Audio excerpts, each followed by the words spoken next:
Hi, everyone, and welcome into another episode of Joshing Around Milwaukee. My name is Josh Albrecht, and with me, as always, is... Hey, it's Josh Albrecht. That's right, Josh Albrecht and Josh Albrecht, and we are very excited to have on our guest today, Mutòpe Johnson, the Director of Creative Engagement and Partnerships at the Bronzeville Center. Mutòpe, thank you so much for being here. Thanks for having me. So the way that I usually like to start these is by first getting to know you. So Tell us your story of how what you went through and how you got to be in this position that you are with the Bronzeville Center. I'll try to keep the story short, but thank you for the invitation. It's great to be here. So my story is how to navigate the creative spaces in Milwaukee. So I'm a visual artist and have been for all my professional life through various agencies when I first started as a graphic illustrator, for instance, and then worked my way up to become a creative director for one of the major advertising and marketing firms here. But then not only that, I've had this other life as a visual artist. And as a visual artist, I am known as a painter, but I'm also multidisciplinary. And that training as a creative director gave me that. So my real thrust into this side of the business is really to forge a career that is a long-lasting one, because a lot of times people think of artists as hobbyists. I'm far from being a hobbyist, and so I've spent my professional life really trying to hone the skills and be as flexible and diversified as possible in where the arts is concerned. So as a painter, I was able to parlay that into doing exhibitions in galleries and museums and places around the country as well. And so end up going to UW-Whitewater as a professor. So my background also is in teaching. So I taught there as an arts professor for a number of years. And then, of course, COVID hit. And then when COVID hit, changed everything. I ended up teaching virtually for practically 2 years, and after that, the opportunity to build an African American art museum was presented to me, and at that time it had no name. It was just an idea that was born out of someone who is a major supporter in Milwaukee, collector, wanted to help, and that gave birth to an idea, and so. The one person that has been a long lasting colleague of mine, her name is Della Wells, reached out to me and said, "Hey, Mutòpe, I know someone that wants to be able to support an idea of building an African American art museum and willing to at least philanthropically give to allow us to be able to do that." And your name came up. And so, of course, I answered the call and became I guess one of 4 other co-founders of what we eventually to become Bronzeville Center for the Arts. So that's where we are. So then we embarked on just making it happen. Crossing all the T's, dotting the I's. We are registered as a 501c3 nonprofit, and after that, the rest of it was really just move forward with this big idea. I love your path to arrive at creating sort of a very physical, a building piece of art, rather than your career started in illustration, and creative direction, and being an art director and agency work. So you're crafting and creating all these pieces for others and clients, but then you become sort of client and creator all in one with the Bronzeville Center of the Arts. Like, how was that different from an artist perspective when you approached it? Well, one of the things that I've always been able to take away was the fact that as a arts professional, you have to first of all embrace that part of what it is that you do, and so we're not often given the credit for being professional at what we do. I'm not a hobbyist, and I wouldn't encourage anyone to think of themselves as a hobbyist. If you love what you do and you apply yourself in a way that you're trying to grow in that experience and you're trying to be the example for others. So to think about, professional pathways is the key thing. So entrepreneurship is part of thinking of yourself as a professional. And so that really was the catalyst for it. So I felt like I was prepared. And the way I look at it, there are no accidents. So when you live your life as a creative person and you believe in paying it forward by giving to others, so not just through teaching in an official capacity, I did a lot of mentoring, with arts organizations throughout Milwaukee to be able to at least champion the idea of what does it mean to be a professional. So that timing you mentioned, like right place, right time, is often a lot of people's stories, right? So coming out of COVID, the changes you experienced in your career at that time, and just sort of all the breadth of experience you had built. I mean, it's almost like it was serendipitous, like the moment was ripe for this Bronzeville Center of the Arts to be created and be brought together for the community. Yeah, like I said, there are no accidents. I did my MFA at Peck School of the Arts, and while at Peck School of the Arts, you embark on doing your final thesis project. And I was a little apprehensive at first because of the subject matter that I was choosing, and I began through some of my writings to talk about an old neighborhood that I was born and raised in. It happens to be Bronzeville, by the way. And I was giving these short snippets through my writing, and the professor at the time who helped guide my thesis project said, Mutòpe, you should be able to take a little bit more of a deep dive in it. And where I was conflicted was the fact that I didn't want to tell the personal story because I felt like, okay, well, my family wasn't for sale. I didn't want to make that the gist of doing a thesis. So trying to figure out what best way to write about it. And so I ended up through creating this thesis outline. I thought, okay, maybe I should create a case study and do a case study with the focus on other Bronzeville neighborhoods, or what would have been referred to as Black Belt communities. And so that was where the idea came. So I could learn to not make it a personal approach to it. I could make it more personable. And by making it personable, I was able to create this case study and compared cities like Milwaukee, for instance, that had Bronzeville communities. And the nearest one to us is Chicago, just 90 miles away. Yeah.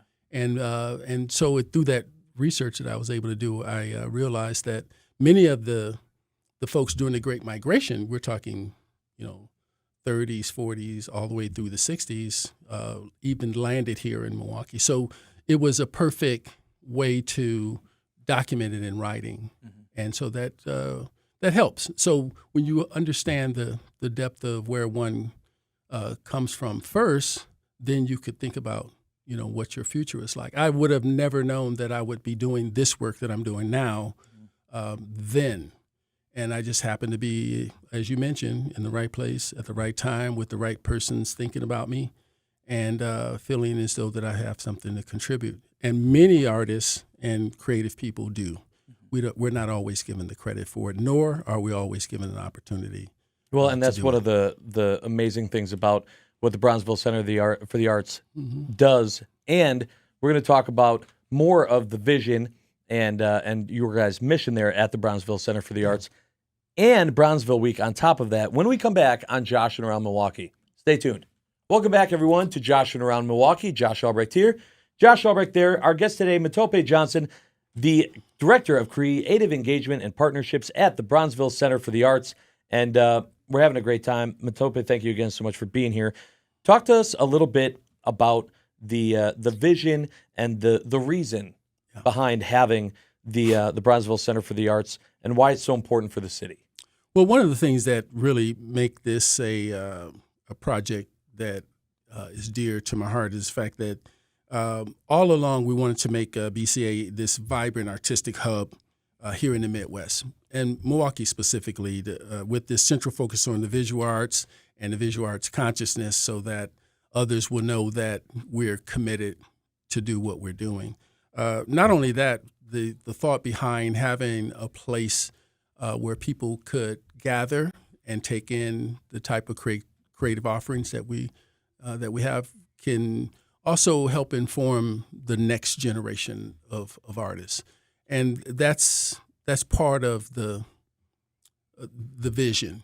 And so we look at it as a big picture item, but it's something that we feel that we can accomplish. So a lot of my colleagues, other artists that that live and work in Milwaukee, have expanded their experience to go beyond our borders, and many of them have been recognized not just locally, but regionally, nationally, and some internationally. So we know for sure that paying it forward is a key element to what we do, even at Bronzeville Center for the Arts. It's germane to having a successful run at this long term. And so when people are looking to learn more about the Bronzeville Center for the Arts, a perfect time to do so would be during Bronzeville Week, which is August 1st through the 8th. For someone who's never attended, what can they expect to happen during Bronzeville Week? Well, Bronzeville Week is a week-long, opportunity to get to know Bronzeville a lot better, the district itself. And so from the 1st through the 8th, August 1st through the 8th, people have a chance to engage all kinds of activities. And I would say go to the city's website, look under Bronzeville Week, and see the events calendar. But our participation in it, and the cool thing is that we're located on 5th and North Avenue. So we're 507 West North Avenue.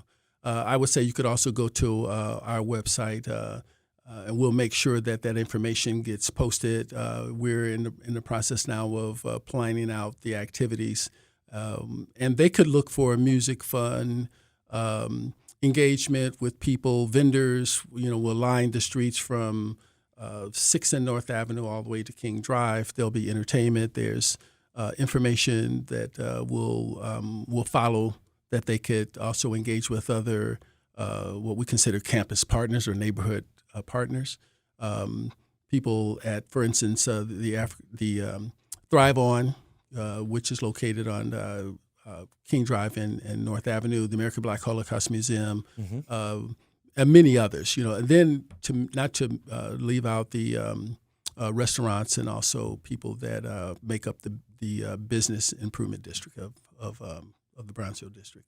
Yeah, a few years ago, this is such a powerful week to showcase all the amazing businesses and for people to experience maybe some of those shops or museums that they haven't explored in the past, or revisit. And a few years ago, the New York Times called the Bronzeville area one of the top places to go to in the United States to experience history and culture. And that's a pretty amazing honor. But it just goes to show all the great work that people like yourself are doing every day to lift up the neighborhood. That's quite a feather in our cap. The thing is that it takes a village to do what we're doing.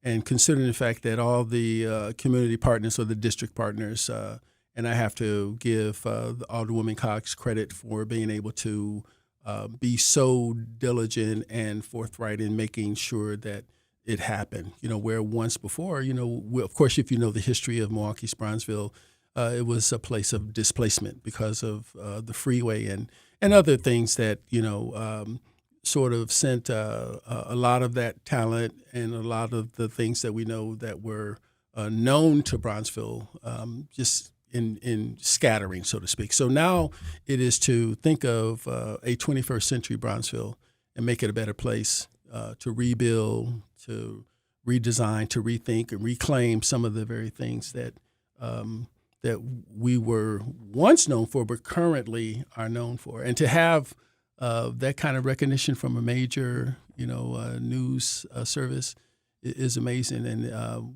we're realizing that we're no different than other cities. We don't always get the credit for it, though. Right. Yeah. That happens a lot for Milwaukee as a whole. But for the Bronzeville neighborhood, for sure, like putting a spotlight on all the great work. As you continue to evolve the Bronzeville Center of the Arts, how do you see where do you see the future going? Like, how do you see things growing and changing, even for within the center itself? Well, the thing is that we're in a small footprint. One of the key things that we did was we were very thoughtful and strategic about our office and gallery. So it's a 3,500 square foot facility that was designed to look as though that it's always been there. So the property before was a property that sat for 15, 20 years dormant. They would have considered it blighted property. And so to be able to look at that location, and we wanted to have an address right there in the center of things, and to be able to have that location with what we consider to be a small entry point into a neighborhood that, of course, has had this feeling of displacement and sort of being marginalized, so to speak. But it also presented opportunity, and so that's what it does. So being there gives us a chance to look at things in a very optimistic way, and that gives us reason to want to continue to build something good. And so the big idea, of course, which is still ahead of us, and we look forward to building an African American art museum on the corner of King Drive and North Avenue as a total commitment to what's possible. And we think that would just add to the fabric of the creative life and artistic vision that our board members and the staff, which I'm happy to be a part of, and we're just trying to make sure that message is out there in the ether, to be able to do just what we say we're going to do. Yeah, it's fantastic, and there's so much to learn about the Bronzeville Center for the Arts and to experience with Bronzeville Week. We're going to tell you how best to get that information and experience that when we come back on Joshing Around Milwaukee. Stay tuned.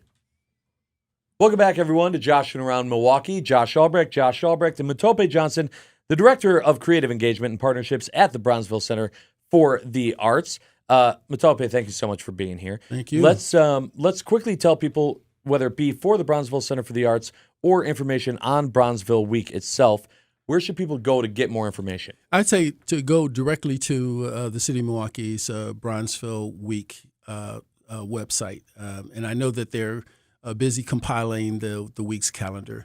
But generally what happens is it starts off with, a walk run, day one, that sets the tone for the rest of the neighborhood. And then they kick it off on the second, which I believe is a Sunday, is the festival. So Bronzeville Week Festival. That's where the entire city comes out and participates. So you could also go to our website, go to bcamke.org, and look at a host of events that we've done at Gallery 507, and also forecast some of future events and some of the current ones that we've been able to launch. And I say that's probably the best two sources that I could give you. I know that the calendar is in flux at times because the way that the Bronzeville committee, they're very spontaneous. Sure. And there's a lot of moving parts, a lot of partners. So you got to keep checking. Yeah, you got to keep checking that website. You got to keep checking the website. You know? So it's always good news, and the alderwomen would be thrilled.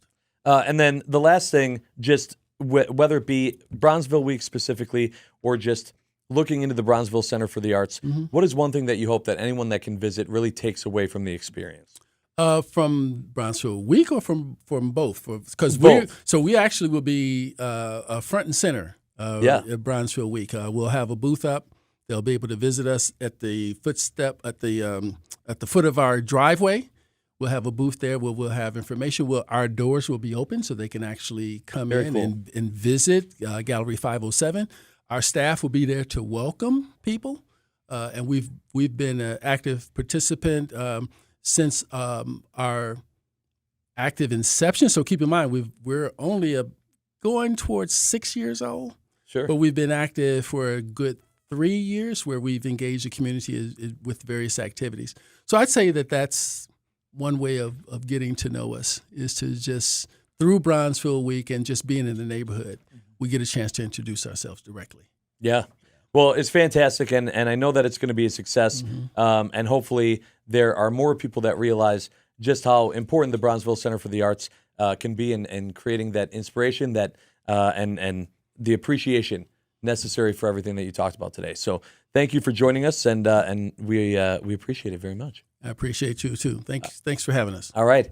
And thank you so much for joining us for this episode of Joshing Around Milwaukee. For more information on Joshing Around, you can go to visitmilwaukee.org. All right, everyone. As always, thank you so much for watching this episode of Joshing Around Milwaukee. If you're seeing this part of the show, it means that you're watching or listening on one of Visit Milwaukee's social media channels, and we really do appreciate it. We're having a great time with Mutòpe Johnson today from the director. He is the Director of Creative Engagement and Partnerships at the Bronzeville Center for the Arts. Mutòpe, thank you so much for being here. We really appreciate it. It's a pleasure. And this is the hardest part of the show. Darn. I know, waiting all this time. Josh's big question. Josh, right. Take it away. Alrighty. Well, there's a lot of amazing momentum throughout the entire city now, sure. and Milwaukee is getting a lot of good recognition that, as we were talking earlier, is well deserved and maybe long overdue in many cases. Right. And we like to call the momentum and the cool things happening fresh city vibes. So it's a tough question. Oh boy. But what is giving you fresh city vibes right now? Man, I'm going to have to. This is where I have to put in a shameless plug. At Gallery 507 is the Fresh City Vibes. We're there to really just serve the community, and what we're realizing is that. Someone once told me or asked the question, "Who is your audience?" And the way that we answer that is the people that show up. And the people that have shown up have ranged from people that are 10 blocks away and people that have across our borders, Illinois, folks that have visited us regionally, and folks that have come from across the world. And so we really feel very fortunate to be able to have a place to have our staff host our visitors. But there, of course, I'm sort of also advocate of our neighbors. So I love the Milwaukee Art Museum. I love, J.K. Art in the Third Ward. There's a lot of places to see. We have, I think, one of the best gallery night offerings of any place I know of in the country. So things like that really set the tone for what does Milwaukee really look like when it's got its, when it put its best foot forward. Oh, definitely. So there's a lot of really good stuff. And, of course, I would be remiss not to mention Summerfest.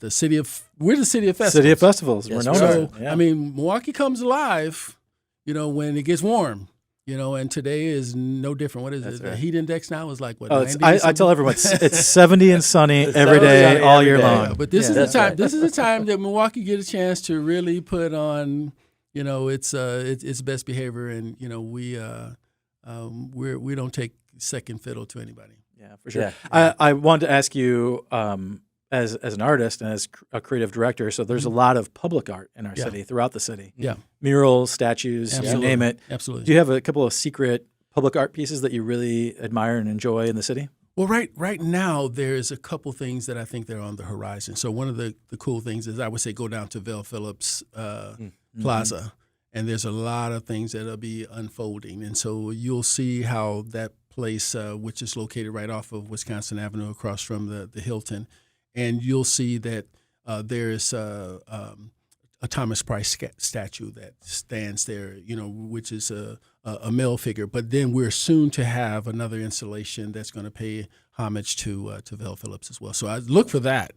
But again, there's nothing like going down the Wisconsin Avenue East and watching the wings on the Milwaukee Art Museum open up at a certain time of day. So there's a lot of really iconic things that I could mention. I just don't have enough time to do it. For sure, yeah. And if there's one, you got an out-of-town guest, they've come, they've seen the art, they've experienced Bronzeville, and they say to you, I'm going to get something to eat before I head home. Where are you sending them?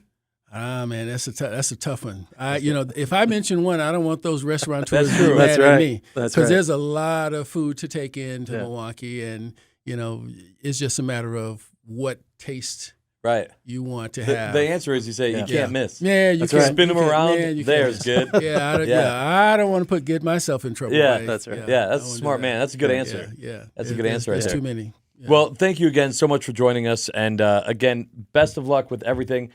With the Bronzeville Center for the Arts, and also during Bronzeville Week. We appreciate you coming on.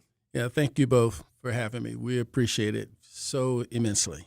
Awesome. Yeah. And thank you so much for joining us for this episode of Joshing Around Milwaukee. As I mentioned before, if you're looking for more information on Joshing Around, you can go to visitmilwaukee.org. We'll see you next time. Two Joshes are better than